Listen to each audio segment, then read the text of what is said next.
Welcome to the Microfamily Millionaire, where we give you the real, unfiltered truth behind small multifamily investments. I'm your host, Nicole, and today we're going to dive into the 5 lessons that I learned buying my very first multifamily property so that you can learn from my lessons and not make the same mistakes that I did. I want your story to have less bumps and bruises than mine. And I think of my first multifamily as the unsuccess story that really changed everything. Now, I say unsuccess story, but you'll see why I actually considered this deal one of the best investments I ever made. Despite all the bumps, bruises, lost money, and endless headaches that this thing done give me. This experience, it really laid the foundation of how I scaled my portfolio and grew as an investor. So grab your coffee, your notebook, or your workout gear if you're on the go, because we're going to dive a little deep today and tell a story I haven't told in a while. But before I get into the juicy, I'm going to need you to smash that like button and subscribe to this on YouTube if you're watching us, or in the podcast if you're listening to us, especially if you've actually been here before. And all my interviews with all the various successful entrepreneurs and my stories and advice on small multifamily investing have actually helped you or given you any value, then that helps the channel grow and it helps more people find us and hear the information that we're trying to share to help empower our community. So let me set the stage for you. This was back in 2015 when I finally closed on a 3-unit multifamily property in the Bronx. I was so excited. You do not know how long I was working on this. After 2 years of trying to get something under contract, 2 failed condo deals, and endless hours of research, here I finally was at the closing table. Now, I wish I could tell you that once, all the paperwork was signed, it's like sign, sign, sign, sign, sign, sign, sign, sign, that like confetti fell and trumpets blared and it was a big celebration. But no, it was actually pretty anticlimactic. And I had to look around and ask my attorney, are we done? Is that it? Like, it's really like, okay, now you signed that last paper, now you're the owner. But anyway, trust me, the journey to even get to that closing table was definitely unforgettable, an unforgettable roller coaster ride. So the first lesson I want to impart you with is stay focused and don't give up. This deal didn't just fall into my lap. Like, I've been trying to wholesale properties for like 2 years before I even started seriously looking for a multifamily. And while I didn't even close any wholesale deals, I learned a lot. And I delve into all of the details of that part of my journey with 2 of my previous partners on the wholesaling venture. That's in episodes 91 and 92 of the Share the Wealth show. So if you haven't checked that out, please listen to that. You will hear a lot of encouraging fails that we went through, honestly. So even though we never actually completed a wholesale deal, I gained skills. I also had a first-time homeowners grant that I ended up losing because the contract on the 2 different condos fell through and the timing on the grant expired. So instead of rushing to go find any property, I actually now had the time to find the kind of property that I really wanted. And that was a multifamily. I had always had my eyes focused on that, but I thought it was unattainable because of the time frame in which I needed to find the property if I had used the homeowners grant. So losing the homeowners grant was actually a blessing. That was meant to happen to get me to where I was supposed to be. And after going through all of that, I could have easily given up, but I kept going. And I used my wholesaling know-how to pull a list of 3 and 4 family property homes. And I sent out a handwritten direct mail campaign on July 4th. I remember it because I specifically picked red envelopes so they would stand out and I would increase my open rate, something else I learned through my wholesaling journey. But that's how I found the seller of my first multifamily property.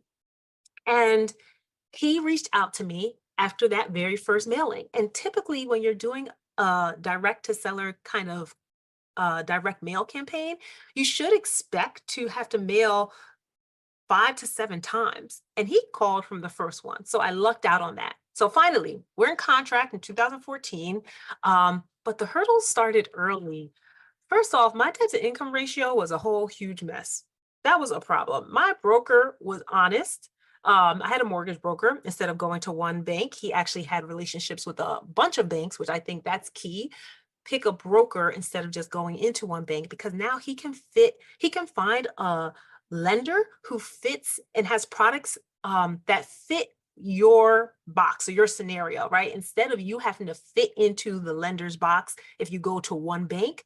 If you don't fit, then you don't fit. But if you have a broker who has multiple relationships, then what he can do, or she can do, is actually look at your financial situation and pick the lender who has a product that already fits you, right? It's a little bit more custom in that way, even though it's not custom, but it's almost like having something custom made for you. And anyway, he knew that my first loan was going to be denied because my net income on paper was too low thanks to the tax write-offs I had been taking. Everyone's always trying to maximize their taxes, but you don't understand, if you are looking to purchase a property in a couple of years, you should honestly take least amount of write-offs as possible, especially if you're going to go the traditional route of going through a lender, a traditional like residential lender. It's completely different if you're going after lenders who will invest on investor loans, like for properties that are purchased in an LLC. But this was my first property. It was not in an LLC. I was purchasing it in my name. And for that reason, I went through a normal residential traditional lender, even though I used a broker. He was only shopping around to lenders that were for residential properties.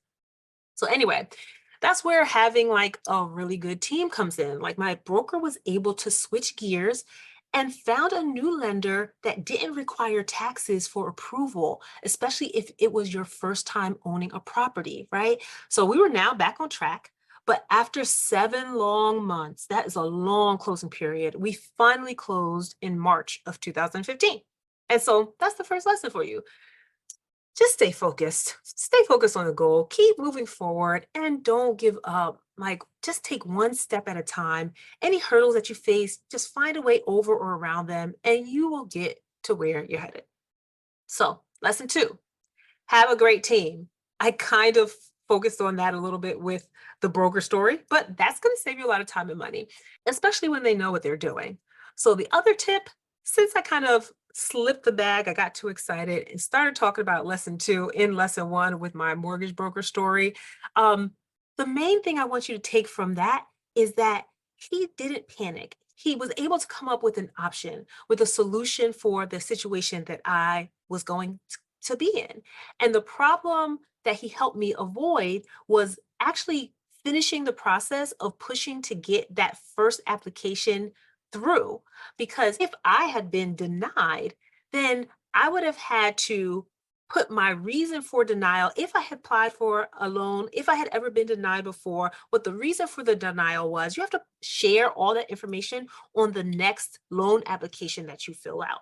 So that would have put the focus of the new lender onto the problem that I wanted to avoid, right? So by stopping the application and pulling it out, I never officially got denied.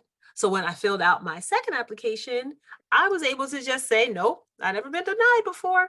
But those are like the legal tips and tricks that you can implement in your journey.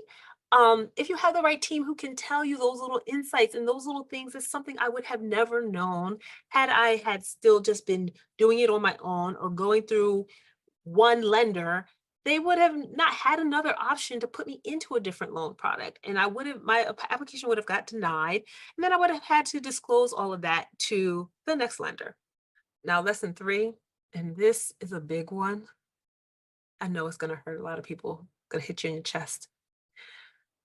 Don't be afraid to walk away from the deal. I know that's hard. The person who's willing to walk away holds the power. It's really hard, especially on your very first deal, but this is business. Don't let emotions control your decisions. Don't let it make you do something rash. The next hurdle really was the appraisal. The property appraised at $505,000. but my contract to purchase was for $535,000. Now, the seller, of course, they weren't happy about that. They're losing $30,000 in equity they could have gotten because the bank decided that it wasn't worth quite the amount that, the contract was for. So the seller tried to get me to pay that extra $30,000 outside of the closing, not through the lender. He tried to get me to agree to some side deal to pay the mortgage with the lender, but then pay him a note of that additional $30,000. I don't even know what the terms were on that note, but I kind of struggled with it.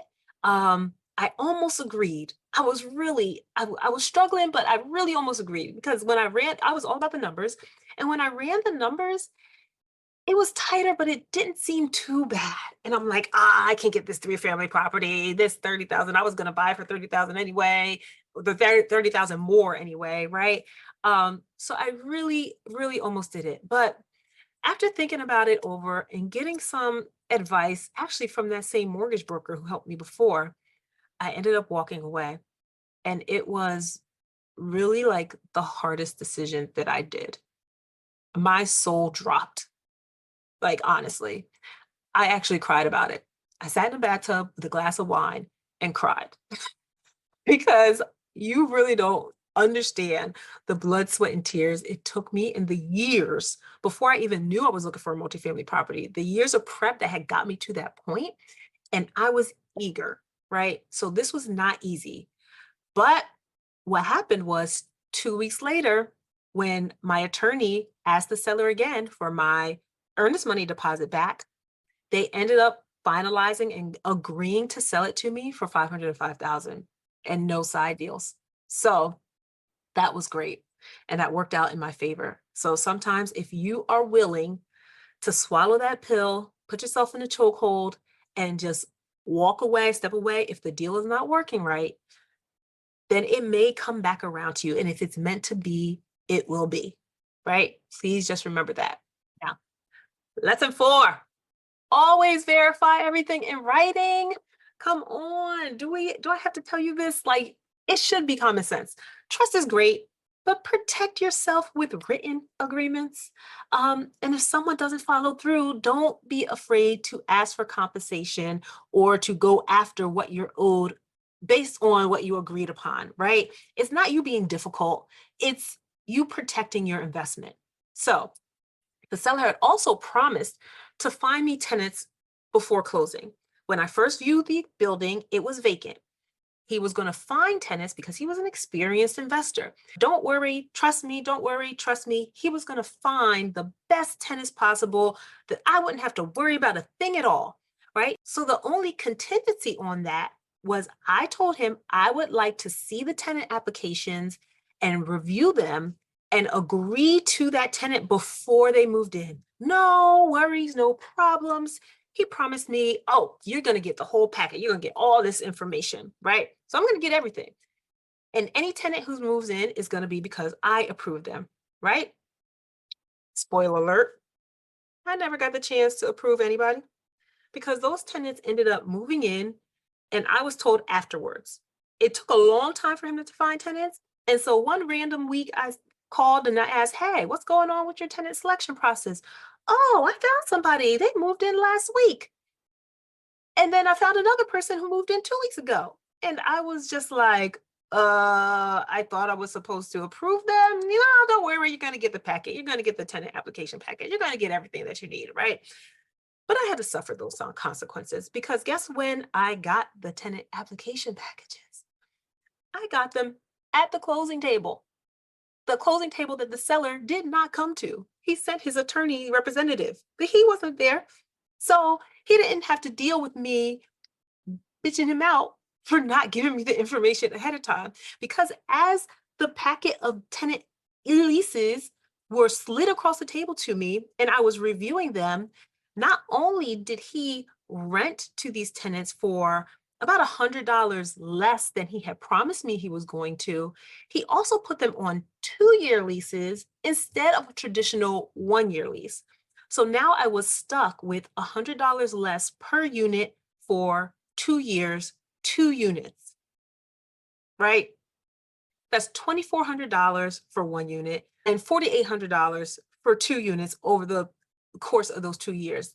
I should have renegotiated um, a seller concession or a seller closing credit for that difference that I was losing for those 2 years. But I didn't think about that then because I was new. Wasn't experienced, and I didn't know that I could renegotiate at the table, right? His attorney would have had to call him on the phone, or his attorney probably would have looked at the paperwork and said, okay, I mean, he didn't know the conversation that the seller and I had, but we also didn't have that in writing. So that's why I said you need to have everything in writing. And that way, if I had something in writing that I could present to his attorney at the closing table, refuting the lease amounts that he had there on the leases, then I probably could have got compensated for that extra money that I lost over those 2 years, right? And it doesn't seem like it's a lot, but when you're new starting out and you don't have a lot of capital, like I scrounged to get that down payment together, right? That $5,000 over 2 years is a lot. That's a lot, right? Because I'm trying to finagle a lot of other finances and other things going on in my personal life. And this property was supposed to help with that, right? All I knew at the closing table, I was not giving up and walking away from the deal because my leases were a little bit less than what I thought they were going to be. And they were for 2 years instead of one. I wasn't giving up this opportunity, right? I actually didn't even tell my attorney, which I should have, because then he probably would have come up with the idea of getting compensated with a closing credit, then at that point. But because this was my first closing, I didn't know, right? So end of the day, even if someone you're dealing with seems like the nicest person, you really need protection. They're going to act in their best interest, not yours, right? Lesson number 5. Budget for the unexpected. Okay, now this should also be a duh moment. I had a lot of duh moments that I knew to do and I still didn't do. So I am here to tell you and just reinforce to you that these are the things that you need to be looking out for, and do not take them for granted. If you hear it over and over and over again from people who are actually doing what you want to do, take heed, listen to what they got to say, okay? Um there's always going to be surprises in real estate, right?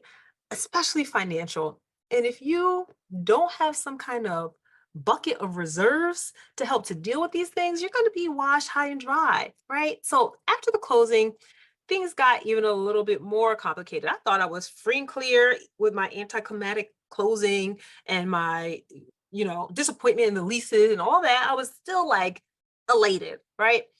But turns out the property was wired incorrectly electrically. So tenants started complaining to me that their electric bills were too high, which they were because the whole building is electric. So everything is running through their Con Edison bills, which is an electric company out here in New York. And so, but because they were complaining about it, and I had an electrician come out there and kind of test the meters when somebody was home or not home, and unplugging things and just doing all this back and forth to see if the meter was still running and blah, blah, blah. And come to find out that the apartments were wired to the wrong meter boxes. So we had to go through the electric company and get the accounts switched over, which wasn't too much electrical work, but there was some internal wiring that needed to be redone to kind of help facilitate that. Then the other thing is the water bill. So we saw that there was this huge, like $14,000 water bill that was pending.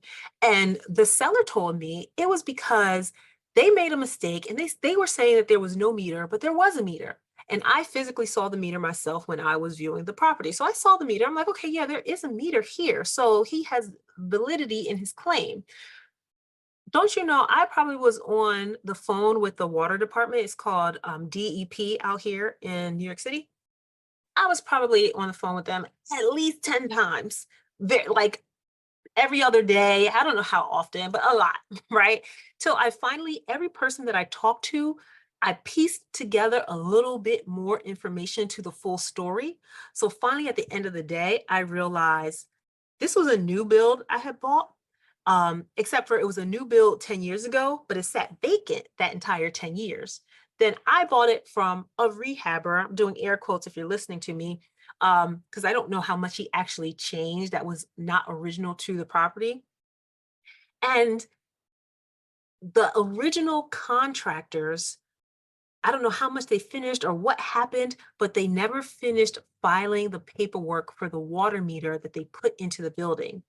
And if the New York City does not have paperwork, then that meter, even if it's physically there, does not exist. So the property was getting fined heavily for not having a meter. And the rehabber that I bought it from, he kept fighting with them, telling them that it is a meter, or maybe he just ignored them because he saw that the meter was there and didn't really find out what the issue was. And so at the end of the day, we put a little bit. So this is one part where I did have some audacity for reserves, but my attorney helped me with that pre-closing because we knew that this bill was looming pre-closing. The seller said that it would be fixed and be wiped out, but just in case it wasn't, we had $15,000 set in escrow. And if it wasn't wiped out, then I would get the 15,000 so I could pay off the bill. And if it was wiped out, he would get it back. Right. So that was kind of the setup there. And it actually happened that it didn't get wiped out because it was a legit bill. So even though I got that $15,000, I had to pay for a plumber to come in and install a new meter. The other problem I had was the plumber I hired, he ended up not listening to in my entire story and everything that I was explaining because he pulled the wrong permit. And permits are expensive, and permits cannot be transferred. You cannot transfer one permit to another because you pulled the wrong one. And so I had to pay again for a new permit and his fee. That was a big argument. And we ended up kind of, I think, from me paying for both permits, his fee almost just kind of got wiped out, right? But in any case, at least some of that money was covered by the 15K that was in escrow, but not all of it. So the whole thing within the first couple of months of closing on this property, it was just huge headaches along the way. But I have something else. We covered all 5 lessons, but I have a bonus for you. I would be remiss if I didn't add something else to the story and some other takeaway that you should really embody and embrace, right? The bonus is this: you never lose, you learn. Or you never lose if you learn. If you don't learn, then you lose because you're not taking that lesson to apply it to the next stage in your life and the next thing that you need to do. So if there's one thing I really hope you take away from this story is that every deal, every mistake, every frustration is teaching you something. And those lessons are really, they're going to pay off in the long run. From wholesaling to closing on this deal, every bump, bruise, and mistake was a learning opportunity. Whether it was financing, it was tenants, it was electric bills, or water issues, I learned something from each part of the process, something that I know to take into the next purchase. That learning has allowed me to grow my portfolio in ways that I had never even imagined back then.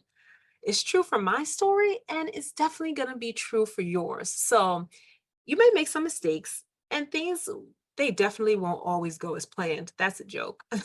But you still need that plan, but things are not going to go to plan. But as long as you are learning from those experiences, then really you're moving forward. And there's nothing else that can take that away from you. That movement and that growth is going to happen. Just stay consistent. So my first house hack taught me really so many lessons, and it laid the foundation for me to scale. I was able to use the equity that I gained in that building and knowledge from this deal to buy more properties, more value add properties, deal with property managers on top of everything else, and just make better decisions and grow my wealth over time. And I will highlight over time because this is a journey. Wealth building doesn't happen overnight. Cash flow might happen overnight. True wealth is not built overnight. So remember that. Don't get so eager that you get discouraged. So, do you really think this was an unsuccess story? Hmm, in some ways, sure, that's how I label it. But it was also the deal that gave me the confidence and experience just to keep going. And that's really priceless, right? So, in any case, thanks for sticking with me through this journey and through the story. I really hope it helps you avoid some of those mistakes that I made. And if you're struggling through your first deal, keep going. You got this. You have all the tips you need in order to be successful in the deal that you're doing.